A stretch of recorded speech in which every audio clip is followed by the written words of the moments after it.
those really three assumptions of AI. And I just recently heard that the government is kind of slowing it down because of the worry of the jobs, right? More and more, they want to say maybe AI is not a threat. You use AI to make yourself stronger. Yes, during the bridge, that may be true. But in the long run, it is going to start reducing headcount. And does it mean it's not going to create new opportunities? No. But many people need to take their life into their own hands. And I'm sure Global Chamber, right, sharing, because Global Chamber sees the big picture all around the world. And one of the biggest thing is the arbitrage, how fast is technology, certain things moving, where we can go. And Teresa's there. She knows global stuff too. It's just, you got to stay in front of this. And I am worried for, let's say, the real estate industry, especially in residential, if you don't adapt, pivot to the next thing, right? Because now with AI looking at contracts, I mean, my attorney friends says that's been in the industry or their field for at least 20 years. They're like, this is great. All I do is tell AI what to do. I'm a licensed attorney. I just proofread their work. It's better than hiring a junior associate or a paralegal. Done. So they're basically overseeing 10 people's work. So, Doug, Global Chamber has a great perspective of a very large macro view to bring it to the micro level and adjusting to every city, county, state, region of what it can do, but with all of the different concepts, innovation, right? And that's the thing, innovation, where we can bring it in and to create opportunities to plug it in. It's almost like where you see fast or food products or different products around the world. I always like to use Howard Schultz, right? Starbucks. He went to Paris, sat in a cafe. Oh my gosh, we should have this in America. Now it's a multi-billion-dollar company, right? If Global Chamber uses the same thesis and the concepts and ideas, sharing knowledge and not being in a silo, that's what kills everyone. Stubbornness, being in a silo, thinking you know better. Oh, it's never going to change me. I can't believe how many conversations. Sorry, I'm getting on a soapbox. So many conversations. Oh, it's not going to affect my industry. It's not going to affect the law industry. It's not going to affect the CPA industry. It's not going to affect the real estate industry. I'm like, you want to make a bet? And I hope my bet doesn't happen for a steak dinner. You know what I mean? It's just that stubborn. I'm sure smart people at Kodak, IBM, all of those other companies said the same thing. It's never going to happen until it happens. So anyway, Doug, go ahead. But these are just conversations, why it's so important to be here, because having conversations with people every day, and the higher level you start conversing with people around the world and decision makers, and especially government officials or quasi NGO government officials, you get a pretty good perspective. And literally, Doug, you and I, and maybe others here, I know I talk to global people at least once or twice a day. I talk to different either NGOs or government agencies or companies at a pretty high level. And I'm just like, wow. And it's just bringing it to us, at least to be aware.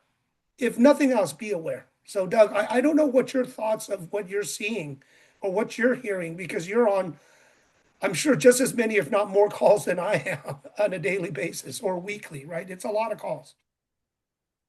You're all listening to Jim Huang, who's based in Seattle, and you won't find a more connected, knowledgeable expert in commercial real estate. He's also just a decent person and a great dad to his daughter. So thanks for all that you do and all your support of Global Chamber. You've reached the Global Chamber conversation that brings together the confluence of real estate, business, and economic development, where we believe so much opportunity exists going forward. And so, Jim, to answer your question, by the way, I'm Doug Brunke, the founder and CEO of Global Chamber. I didn't sleep 2 nights ago. I just literally I couldn't sleep because I was a combination of excited and nervous and pensive about AI and the future. It's been hitting me these last few months on fairly regular basis, but I hit a wall. and I couldn't sleep. I got out of bed, I finished some work, I tried to sleep, couldn't sleep. My brain was just constantly in motion. My wife apparently she heard me coming in and out, and it was just, I caused her a problem as well. But yesterday, something again happened in a positive way. We meet weekly with our AI expert Colin Christie, who, Jim, you've met him in Manila. He's a Yep. longtime member of Global Chamber, a personal friend, an incredible leader. His father covered Nelson Mandela as a journalist when he came out of prison, and so he's got a really interesting background in Africa and South Africa, built businesses, a serial entrepreneur, particularly in healthcare, and now quote unquote retired. But I would say the number one expert on AI in the Philippines. And so our conversation yesterday really, for me, cemented calmness. So by the way, I slept very well last night. And I told my wife, it's like, I feel so calm. I feel like I see it. I see what's happening. And to your point, Jim, if we do stay calm and we recognize these amazing opportunities and what's happening with technology, it can really happen. The CEO of NVIDIA spoke this week or last week about how fast things are happening, that how the amount of storage and activity by one data center rack has increased by a factor of 100,000 times from 2020 to 2026. So in 6 years, the amount of capability of one data center rack has increased by 100,000 times. And it's continuing to increase at that pace. And so that's why I couldn't sleep a couple nights ago. It's too much for my brain to handle. But hearing from Colin yesterday of how we can be ahead of this, or at least do some things that are more proactive, to me was very calming. And so I'm probably delusional, but I do think there's an amazing amount of technology that we all need to jump into right away. And your point on will it impact the real estate industry? It's going to impact everything, every industry, every person, every business, and we just need to grasp it. So, Jim, those are my cuts. I know today in our conversation, certainly AI is always part of the conversation, and then we also have Teresa and I think some others who will be here to talk about MIPIM. We want to hear what happened, how that was. That's a very important real estate conversation. And for us at Global Chamber, Globy and the development of Globy and getting that continuing to use, we're ramping that up within Global Chamber. The portal that you are helping us with RESAS and getting that implemented at Global Chamber and integrating that portal in with Globy and all the things that we're doing. It just there's a million and one things going on, Jim, and we're going to get there with your support. Thank you. Well, and it's everyone. Oh, go ahead, Chris. You're muted. I just want to say, I went through this once before. I was an editor at the New York Times starting in 1991. This was before the internet. And fact checking at the New York Times is cosmic. I mean, this is done to a lapidary level. And before the internet and before even email, having to check facts was a major thing. All of a sudden, there was this thing called the internet, and there were these websites, and so fact checking. Oh, look at the website. But we had to learn, and the Times actually taught us how to separate good websites from bad websites because there was everything out there. And it's the same with the AI. I can tell you anything, but you have to decide what you're going to do with it.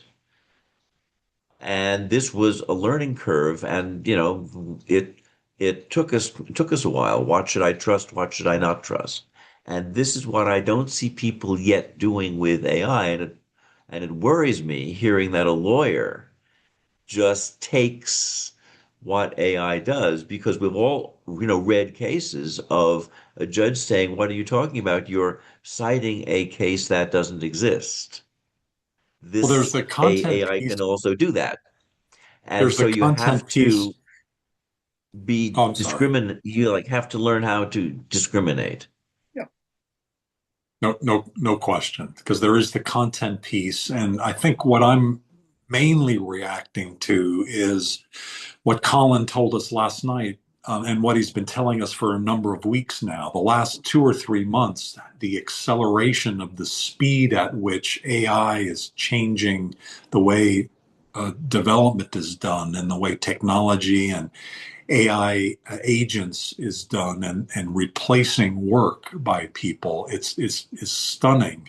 And he talked about, actually, by the way, he has created an AI agent for Global Chamber. And so last night, and probably this was part of my calm sleep last night, he said, by the way, I've developed Global Chamber's AI agent, and let me show you.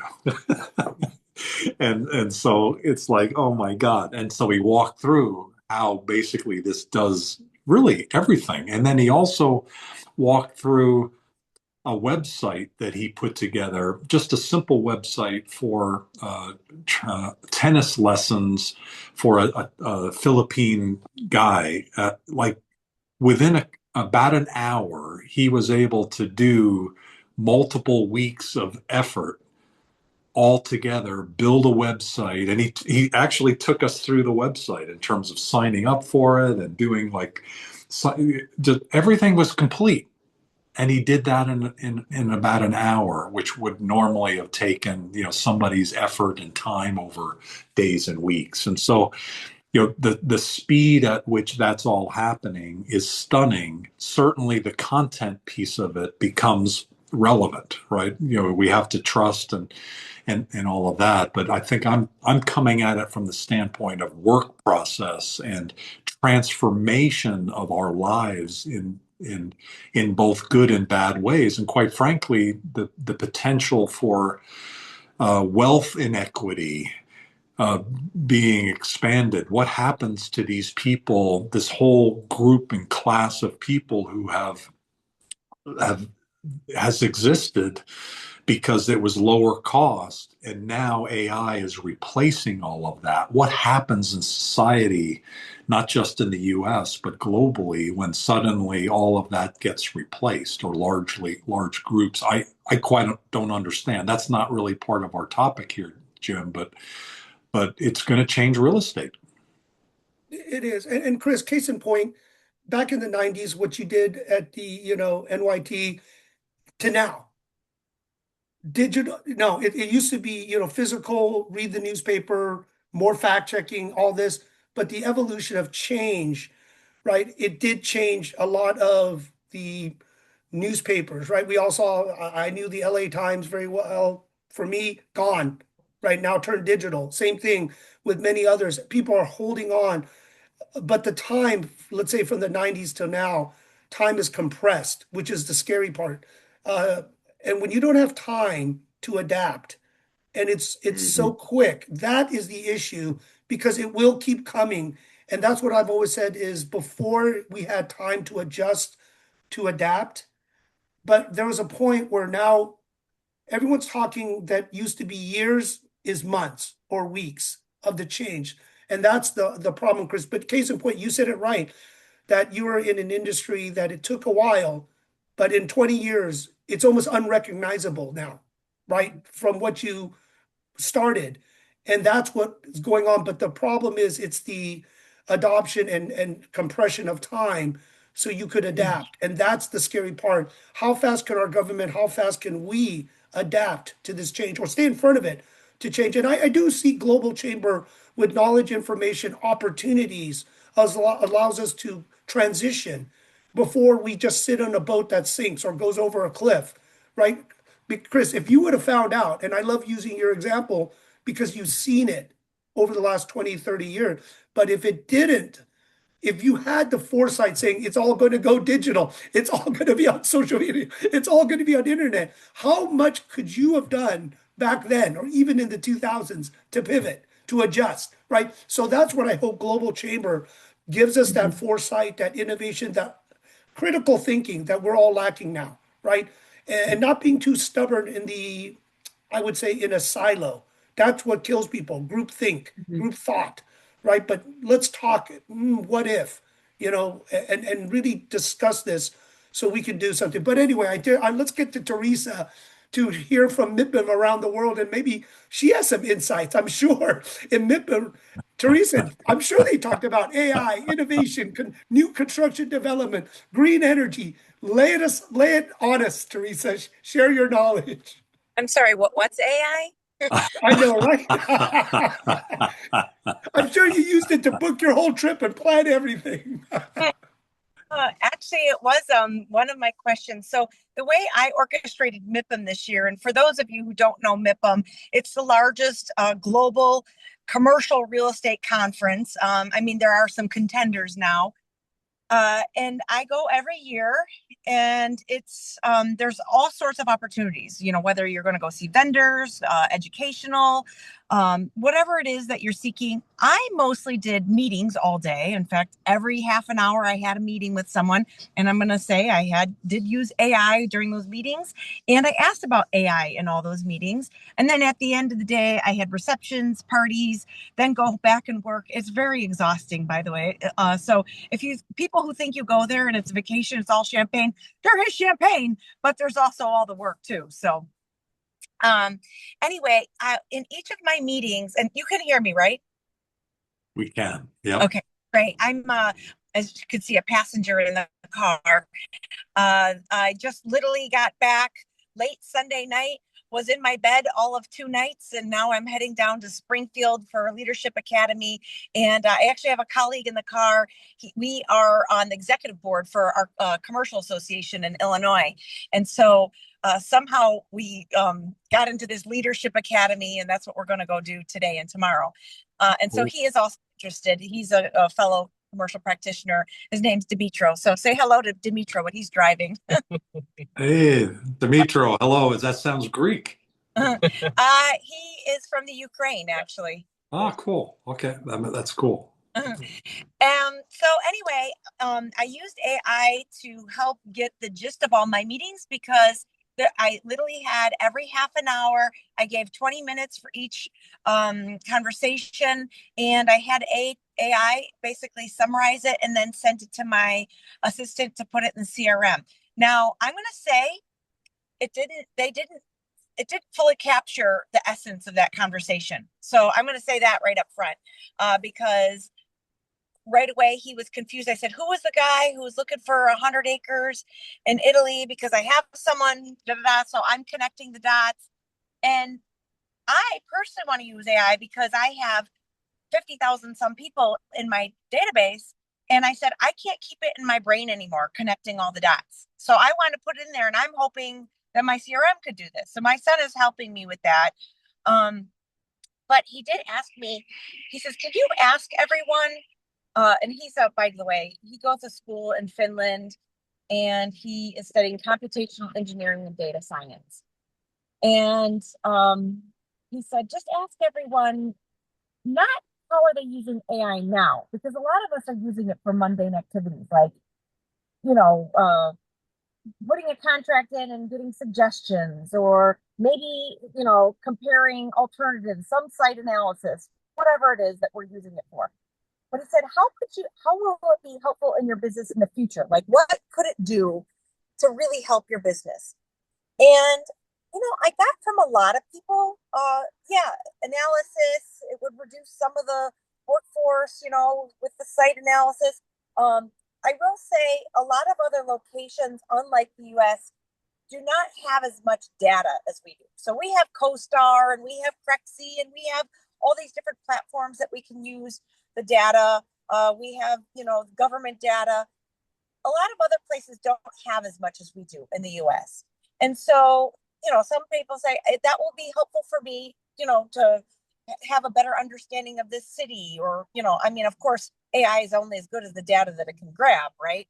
Um, so for them, a lot of people's analysis, some people, it was producing flyers. Some people, I talked to several different attorneys. There's, a couple different competing legal AI platforms, and they said that's helping reduce their junior workforce.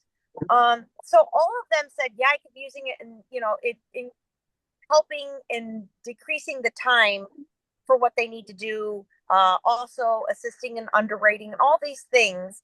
But I would say, by and large, most people felt that you still needed people around for the smell test, right? So it's not like every single job is going away, and we're still humans. It's not as if we're going to rely on computers and robots for every single thing. We're still not there. There's still a transition.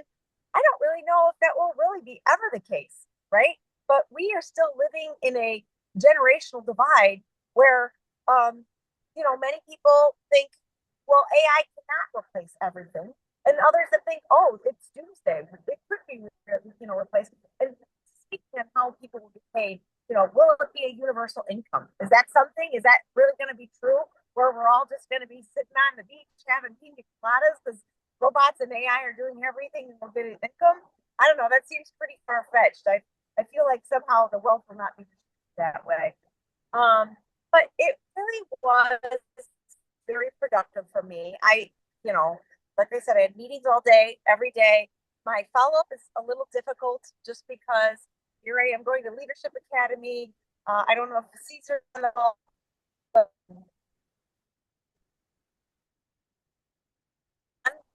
they want to somehow average. It will be worth it. I'm going to networking and marketing. I'm not booking any excursion. I love to do all that stuff.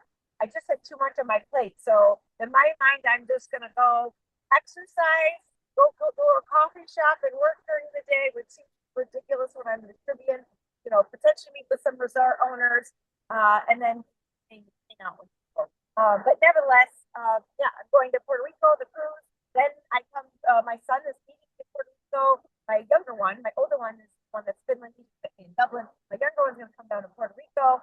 We're going to hang there for a few days at Miami days. Again, I'm a hotel owner. Teresa, you might want to, or you're breaking up and hardly hearing you. Oh, okay. I'm sorry. No, Yeah, now we can hear you. yeah, you know what? Driving. So I don't know what the signal is. Can you still hear me? We Can. can't. Teresa, what do you think the takeaways from MIPIM this year was? What was the common theme that everyone was kind of discussing besides AI? What was maybe the next two, three topics that they were discussing, kind of a global topics? You really want to know? Yes, please. Americans are assholes. Oh no! Unilaterally believe all Americans are responsible for Trump's behavior, but it's Oh, impacting lives in Europe. What's happening between Ukraine, which is still going on, what's now happening in Iran. We're the assholes right now. Yeah. So I'm excuse my French, but it's impacting, especially for men. When Trump was elected, all men in Europe have to then, go and put on their register to potentially go to war, because what they heard is U.S. is no longer our ally, and we have to defend ourselves. So all the men have to sign up for military, and then now the cost of everything with power, etc., and the disruption to everyone's lives. I would say that was number two or three. Yeah, I heard that a lot. wow. Okay.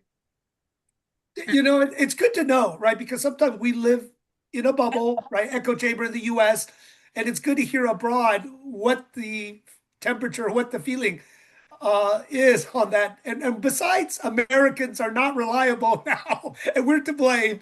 What Yeah. other maybe real estate related takeaways? Was there any construction development thoughts where everyone's Always moving to different countries? Yeah, there's always ESG, being environmentally conscious, being more efficient. Again, Americans are at the bottom of the list. We do not do as good a job at the ESG and being environmentally sustainable. So that was the continuing, and I did not go to the sessions, so I can't speak to what all the different topics and how many people were in different sessions. So I didn't get that vibe. I will say, people still value that in-person meeting because it costs a lot of money to go to MIPA, right? You're going to spend, up to $2,500 for just a ticket. That's minimum. That's really low, right? Hotels are 1,000 to 10,000 a night. Airfare is not cheap because you're flying into Nice, a smaller airport. So it's no cheap endeavor, and people are still showing up. The conference attendance itself was less, but it doesn't mean less people were there. There were a lot of people that were outside the venue, meeting at Cafe Roma or Hotel Majestic or whatever. I met a billionaire, so that was fun. And so But what was that conversation like? we talked about AI. And so he had his own opinions, but he was willing to listen to what the crowd had to say about AI. And so it was interesting. I really think BIPM was a great experience. I encourage anyone who wants to be on the global scene, especially commercial. There are residential agents there. I don't even know what they do there because, if they're working locally, might they get a client? Maybe, but it really is for larger scale commercial practitioners, that are doing business across borders or even across, US is a large market. And so if you're all across the US like me, where I'm doing deals beyond my local marketplace, then it still makes sense to go, right? So I highly encourage people to go if you have an opportunity. And I, unfortunately don't have the pulse on everything, but those are the biggest topics, war and AI. And Teresa, let me ask you this. If US is kind of now the villain, the other large market is China. What's the temperature and feeling about China? I didn't have enough conversations about China, so I really couldn't answer that question. Okay. People are moving on without the US. They're making their own agreements. Trump has made this decision to make us insular. Who knows how quickly the next administration could, change that course, but it's not going to look good for them because Canada's like, hey, we'll work with China or these other countries. People are moving on without the US. Hey, Jim. Yeah.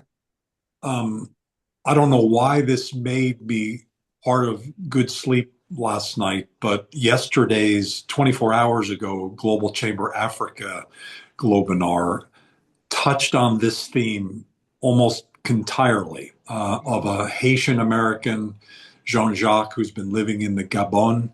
And he was basically talking about his own experience, but he shifted to this topic, which was America is basically dead. The good spirit that people have had about the United States is over. If you read, just general megatrends, we're declining, China is improving. And he went on at very deep depth about how China has infiltrated, not in a bad way, in a good way, the school system, the manufacturing systems within Africa, and it's over for the United States. Other than Did you ever read that book, China's 100-Year War on the US? Yeah. It's done in terms of the mega trend. Who is the guy from New York that has the books? I'm blanking on his name, but he's already Maybe Chris would know. Chris. I'm sorry?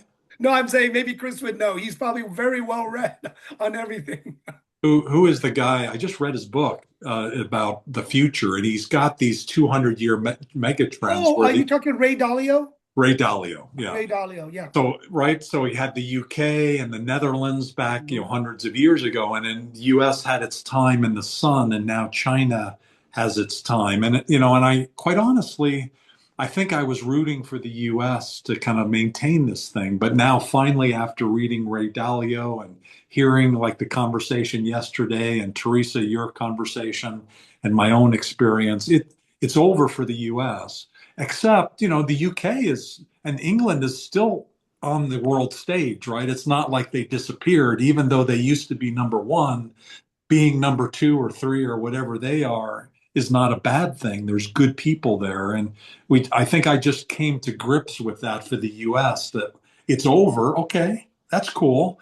But there are things that we can do still to make progress and hopefully not be labeled Over, with I don't think everybody it's else. over, but there's I just don't believe it's over. I do believe that there is resiliency. We do have still a very strong economy.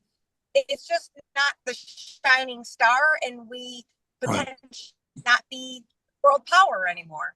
Yeah, that's what I think we're in agreement. It's just There, like England. there England really, is not, over. It's still around. It's just not what it was, and I'm okay with that. Yeah, and Doug, this is the thing with Global Chamber, right? Studying whether it's the 20-year, the decline of empires, 250 years plus or minus, right? There's just cycles, Yeah. right? Because there's patterns in evolution of we're fighting, we build, we get comfortable, we decline, right? It, Right. Ray it, Dalio's the 20 years, 250 years. But Global Chamber can help you adapt because yeah, now this world allows you, as Teresa, moving, flying, getting around everywhere like this group. Where are the opportunities? Where is the arbitrage of the exactly. US dollar to get dual citizenship? I mean, I would have never thought I was going to live anywhere else besides the US. As now I'm getting older, watching my daughter grow, I said if it wasn't for her, I would have moved maybe in Eastern Europe, Latin America, right? I've been visiting 20 countries last year, still seeing many countries. Global Chamber, as I always have to plug that. I made friends because Cesar, with you, there's friends. And the scariest part of moving to a different country, obviously, language and not knowing anyone, being scammed, not understanding what to do. Global Chamber can fit that of Yeah, sharing. Do they speak English? How's their healthcare system? Safety? Where should you live? exactly. And point of Yeah, contact. That is so important now to use that arbitrage of US dollars. Like I agree with Teresa, the decline, we can see what's happening in the adjustments. But if we can get better, and I'll let Anita say a couple words. She's doing with all the currency people around the world, so you probably see it. But Anita, you want to add to this? I do a couple of things. First of all, Teresa, I want to know how you knew that guy was a billionaire, but that's another conversation. Did he walk up to you and say, "Hi, I'm a billionaire"? Like, how did that even come up? Oh no, Unless you knew who he was. someone whispered in Second my thing ear, is, oh, so did he and had I a looked big it up, pen interesting. that and it's said B true. on it? Right, right. Ask me about my money. With regard to how people view us in Europe, so unfortunately, I haven't been back to Spain since November of 2024. So, but I can tell you that I usually go every year, and when I used to go during the Trump administration, like it was embarrassing to be an American. Like you would go into restaurants, they would have caricatures as their artwork. I had a 14-year-old kid on a plane sitting next to me, and he turns to me in Spanish and he's like, "So what's with your president?" Like people are aware. That being said, people have very short memories. So we'll get over this. People in general have a very short memory. Collectively, we have very short memories. So we can become the knight in shining armor again once we have somebody dependable. The thing that won't change is the fact that people now see that how easy it is for things to change. Like it's usually there's always been changes between, whoever is in office, but this has been like a polar change, and that's a little bit harder to bounce back from. But I will also say that, and I've been doing this for years, and it doesn't matter whether like AI is like Google on steroids. I know there's many, many, many other things that it does, but in terms of looking for information on the internet, or are we even going to change the name now? Um, People are not taught to think critically unless they are. And people that I've grown up with that I know were taught to think critically don't apply it universally. And if they ask me to look something up, the first thing I do is type in, is it true that? whatever they said, and then you find out they'll send me a picture. I'm like, oh, that picture was used, like 14 years ago. That was a scene from unrest in XYZ country. It's not from, last week in another country. I think we need to do a better job of educating people to ask questions and think critically, because the information is out there, both bad information and good information, if you know how to ask the question. And that is what AI, and that's what a search was always about, is it you get the answer to the questions you ask. And people need to learn to ask the right questions. Anita, I agree. And this is the one thing that I was having discussions. Almost every AI content should show it's AI, so you're a little more skeptical. Granted, you should be skeptical whatever anyone says anyway, but do your research, critical thinking, stay open-minded, don't be in a silo, right? Those are the nice, good things. And hear the opposing argument so you can understand it, right? So you can critically think through it and not just stubborn. That's what kills. And that's what I've seen watching people. And there's a point where I don't argue. I just say, you live your life, I'm living mine. That's what I'm always trying to teach people is how to use the tools, how to live your best life, adopting and moving and adjusting, leveraging relationships and what you have. Because you could be stubborn all day long, but then you're going to live your reality one day and wake up. So there's always the principle and reality. One day reality hits, and your principles may be great, but you may be in a bad shape because you just stood too much on principles. My thing is just try to give everyone as much options, understanding, relationships and friendships. And I do believe, Teresa, you said every time I show up at an event, I get something new. As long as I really plug in and I don't talk to the same friends and the same people I already know, I meet new people. I get to understand, right? These, with Global Chamber and this our virtual allows us to meet more people faster and maintain, right? Social media, LinkedIn, all those things helps us connect. But the real magic happens when we see each other in person. That's why I was telling Doug, if we help make real money for Global Chamber to have a live event, whether it's in the States or abroad, because Global Chamber is so big. But I do see that trying to give people options and freedom and Anita, I think critical thinking is not taught in schools anymore, and we're not even using it, even as us getting older. And the worst, the scary thing, I think all of us agree, AI, we're getting too damn dependent on it. Like from the internet days, we are getting way too dependent that it's truth. It's not truth. It's just an encyclopedia or books that you got to keep reading through, right, Chris? And maybe Ann, you have something to add because I see you nodding, so I'd love to add you to Well, the yeah, conversation, here, I Chris. mean, one of the words that I campaigned at the Times and I lost to erase from our vocabulary is disinformation. That is a dishonest word. The word is actually lies. And we need to start calling a lie a lie. What is a lie? A lie is saying something that you know to be untrue, which is different from a mistake. You can say the wrong thing, but you think it's true. That is not a lie. And we have to stop calling things disinformation. We have to stop saying something was done without evidence. Someone just made something up. We need to be clear what is going on, and I don't see that enough. Going Um, before we have about 15 minutes or so. Thank you, Chris. If you don't mind staying on the stage, that would be great. I love your comments. Teresa, while we have her driving down to Springfield, where are you, by the way? And do you have a plan to visit MIPIM next year as well? Always, every year that I can, I will continue to go to MIPIM because there are big time players there, a lot of money there. So yeah, I'm going to go there. And whether I'm in the US or somewhere else, I have a 2-year prison sentence in Naperville, which is a good place to have a prison sentence. And then the world is my oyster. So yeah, that's the most important. There are other major players. There's now one in the UK that happens in May. I regularly also attend SIAPSI. So I would highly suggest if you want to be in the global scene, participating in FIAPSI as well, because it's real estate practitioners of all kinds. So NAR tends to be mostly brokers, but FIAPSI, it's developers, the money, etc. So yes, I would continue to go to that. I still do attend NAR. Of course, I'm going to be on the executive board, so that's a local association.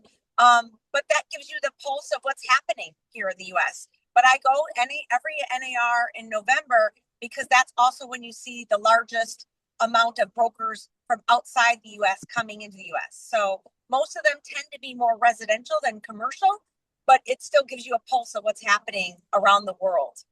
Okay. And their attendance, really. Luis Miranda, I don't know whether you can unmute or you're in a place where you can do your video as well.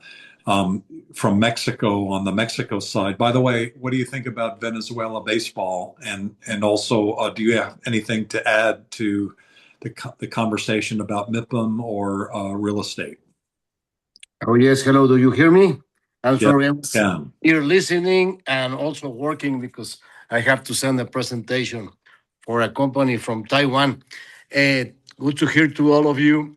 Well, of course, we know the world is living a very interesting and difficult times in geopolitical and ideas, different ways of thinking. Of course, Trump has been a person who has uh, come to do many things many didn't do earlier. I think what he's doing uh, basically in Latin America is very good for us because Latin America, unfortunately and sadly, was coming very communist, socialist on the left side. I'm well, not very good at politics, but I'm always more on the right, democracy and open markets, competition, free trade. That's what we stand for, and I think that really create more jobs and investments worldwide. We look in Mexico at the foreign direct investment that is very important for us. So all things happening on the other way at the end are very bad for us. I don't like it. We have to really fight against the left movements because they really don't help the But what communities in education and in infrastructure. So, well, So do you I have any? think I think that what is going on in Latin America is going to be good for open markets and for free trade, and also for investments and infrastructure that we needed, and we will have more education.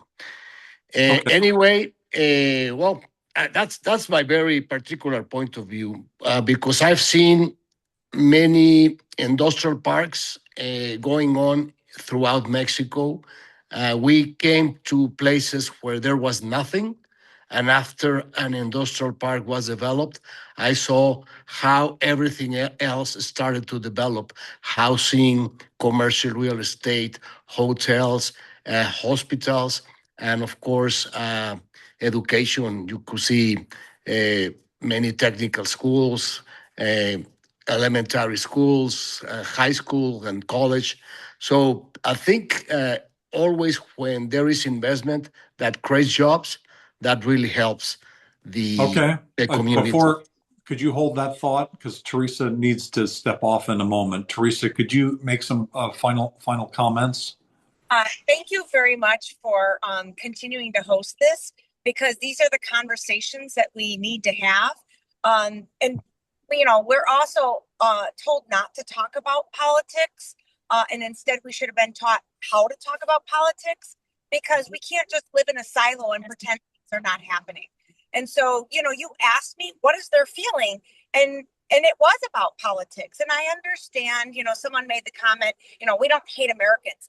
It's not, they don't unilaterally, no one hated me personally when I walked in, right? But the sentiment is, well, we're not going to do business with you, right? And so it had nothing to do with me personally. Of course, they're going to welcome me as a tourist and spend money in their country in general.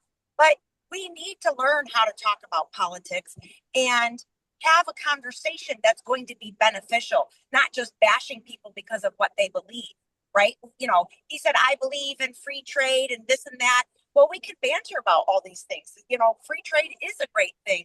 But as long as we live in our silo, it will prohibit us from doing the right type of, first of all, making moral choices, right? But also the benefit for our businesses, our families, our lives, and our relationships both within and outside the country. So I would like to see some more, political discussions such that people don't have their ego take over and say, what I think is better than what you think.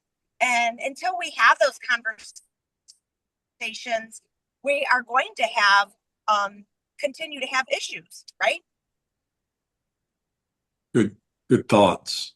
Jim, did you want to, before Teresa leaves, I did just you want to want say, to make Teresa, say hello comments? to everyone. I don't know if it's for the realtor or for CCIM leadership. So, have Well, a safe trip. going to is this one's just at the state level for Illinois. Okay. There is also our leadership academy thing. I didn't apply for that because this is already crazy this year, but I will be just in the upcoming stuff. There is exchange meetings. If anyone wants to know about exchange meetings, you can ask me about that offline. That is where you will really learn how to get a deal done. You will think about alternate ways that of doing real estate. It's not just, okay, here's a building for sale. We're going to come with cash or, from a lender. We think of alternate ways to get real estate sold, especially when something's a difficult building. So exchange meetings are coming up in April.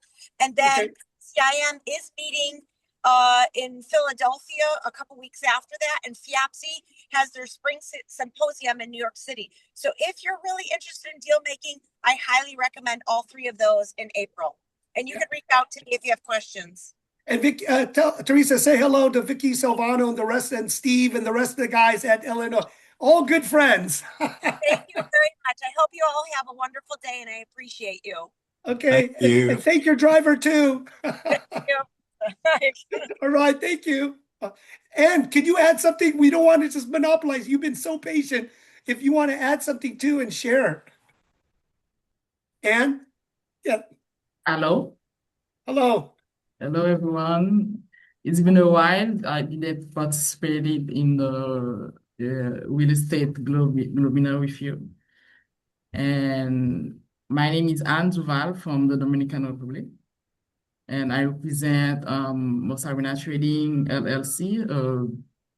We connect buyers with sellers, investors with development project. Happy to connect to everyone. Interesting to know what happened in the Dominican Republic right now. So, Anne, in the DR, what do you think of all this that's happening? I know it's bordering to another Puerto Rico since I hope to do stuff in Puerto Rico. I know I'm talking to people about they still haven't solved the problem of the homes and everything else after the hurricane. So, could you share a little, your thoughts, all the changes, this global environment currently? No, actually, the Dominican Republic is moving really fast. And the past year it was the fifth country by the economic going fast in the Latin America. It's really interesting what happened here in real estate, in supply chain, in raw minerals also, and yeah, and agro-industrial also. Oh, thank you. There's And a this lot of opportunities in there. and Doug, this is where, Globy using recess, this is the thing, is once we put the infrastructure to send referrals and service providers, but hopefully now we, at least once or twice a month, we get economic development people with Cesar to start organizing, talking about country, sharing it from a city, state, country level. So we all understand, because that's what they're getting paid for. So some government publications of what they put out, but now sending referrals. And I do want at this next stage, we start connecting with MIPIM, FIOPSI, most of their leadership and everyone.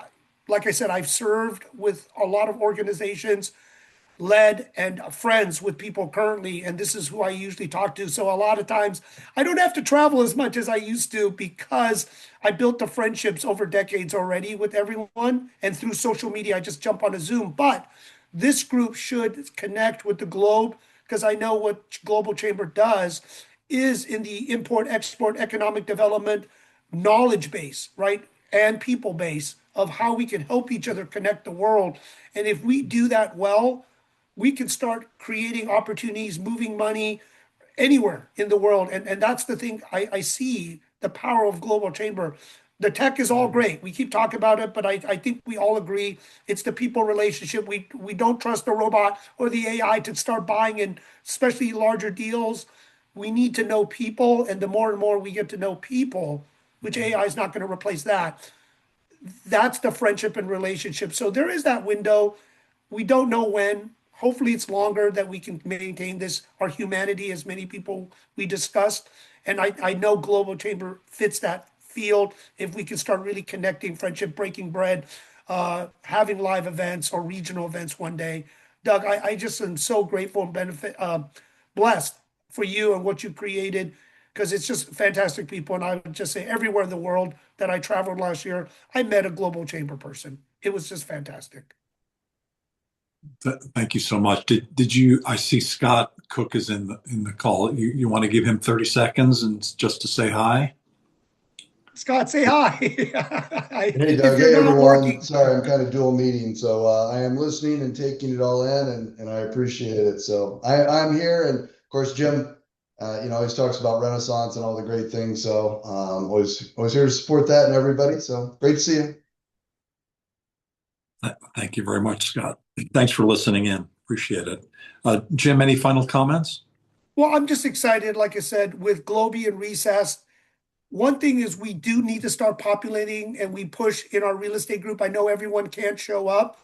I hope with what we could do with these recordings, not to say AI is perfect, but to cliff notes so everyone can get the kind of the highlights of discussions and maybe links to build a calendar. Because as Teresa and many of us know, there are events, live events around the world. It is showing up. I can't stress that more. 50% of the battle really showing up because you do hear one good piece of information a lot of times, and we hope to get more and more good information out to everyone. But during that quiet time or busy time, we hope with Recess and other tech we're putting in, we start populating our knowledge database, connection base to send referrals, to send businesses, and have, Doug, as anything so it's not chaotic, a rule of engagement so we can all work, play nice in the sandbox, so we can learn, we can earn, we can refer, we can build friendships. And for many of us, we like to travel the world, find where we want to be or where do we want to go. So Doug, thank you for setting Global Chamber, but good things, great things are here to come for Global Chamber, or at least on our real estate part. But I'm just happy to be a part of these pieces to make a decision and help, make this world better. So Doug, last words with you. That the rules of engagement to me seems like a great opportunity, particularly in this world of chaos and all the different changes that are going on right now. It's every danger and challenge is an opportunity, and that chaos, that dynamic change with AI and the wars and bad politicians and good politicians and how sorting all that through creates an opportunity to create a global process that is professional and ethical and trusted. And so I think that's part of the reason, Jim, why I did sleep last night, is I felt like chaos is an opportunity for us to have more impact. And that's what I hope and expect with the portal that we've talked about. I was excited to see the recess technology, and Cesar on our side reviewed it yesterday, and it's working with Tom, and that's all very exciting, which I know is a little bit out of school with everybody here except you and I, but that's something that's coming to Global Chamber through Jim's leadership. Really appreciate you. And let's all together set those rules of engagement so that we can all be more successful and have a better world. Thank you, Jim. Thank you, everyone. Looking forward to seeing everyone next Wednesday. Thank you, Bye-bye, James. everyone. Thank you, Doug. Thank you, everyone. Bye. Thanks, everybody. Bye-bye. Bye. Thanks, Anita. My pleasure. Take care.